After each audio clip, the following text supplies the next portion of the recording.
প্রধানমন্ত্রীর ভিত্তিপ্রস্তর স্থাপনের প্রায় ২ বছর পেরিয়ে গেলেও এখনো অগ্রগতি নেই লক্ষ্মীপুরের মজু চৌধুরীরহাটের নৌবন্দর নির্মাণের।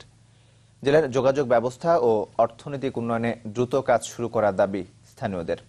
আর স্থানীয় সংসদ সদস্যের আশ্বাস, শিগগিরই কাজ শুরুর ব্যবস্থা করা হবে। লক্ষ্মীপুর শহর থেকে 10 কিলোমিটার দূরে মজু চৌধুরীর হাট। এই লঞ্চঘাট দিয়ে প্রতিদিন বরিশাল, চট্টগ্রাম ও খুলনা বিভাগের প্রায় 21 জেলার হাজারো মানুষ চলাচল করে। গুরুত্বপূর্ণ রুট হওয়ায় এখানে একটি নৌবন্দর স্থাপনের দাবি দীর্ঘদিনের। মজু চৌধুরীরহাটের নৌবন্দরটি চালু হয়, এতে করে লক্ষ্মীপুরের মানুষের যাতায়াত যেরকম সুবিধা হবে, তেমনি এই অঞ্চলের অর্থনৈতিক অবস্থাটাও ভালো হবে। বাণিজ্যের দারুণ অচল অবস্থা সৃষ্টি হয়েছে। নৌবন্দর বাস্তবায়ন না হওয়ার কারণে এলাকার মানুষের মধ্যে হতাশা সৃষ্টি হয়েছে। যেখানে 2017 সালের মার্চে এখানে নৌবন্দরের ভিত্তিপ্রস্তরও স্থাপন করেছিলেন প্রধানমন্ত্রী, কিন্তু প্রায় 2 বছর পার হলেও এখনো তার কোনো অগ্রগতি নেই। নৌবন্দর হলে এখানে ব্যবসা বাণিজ্যর গতি আসবে, এলাকা উন্নয়ন হবে।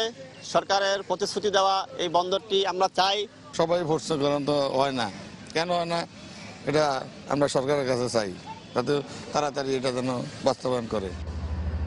উপজেলা নির্বাহী কর্মকর্তা জানালেন, নির্দেশনা পেলেই নৌবন্দরের কার্যক্রম শুরু হবে। আমাদের সরকারিভাবে অদ্যাবধি কোনো নির্দেশনা আসেনি।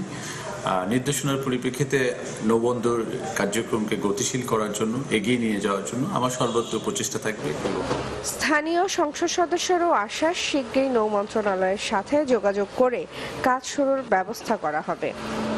নৌ মন্ত্রণালয়ের সাথে এই বিষয়টি নিয়ে কথা বলবো, অর্থ মন্ত্রণালয়ের সাথে এই বিষয়টি নিয়ে কথা বলবো, যে মন্ত্রণালয় সংশ্লিষ্ট, এবং আমি আমার ব্যক্তিগতভাবেও এটা অন্য বৈদেশিক কোনো সহযোগিতা নিয়ে আসা যায় কিনা আমাদের বন্দরকে ডেভেলপ করার জন্য, সেটার সাথেও কাজ করব।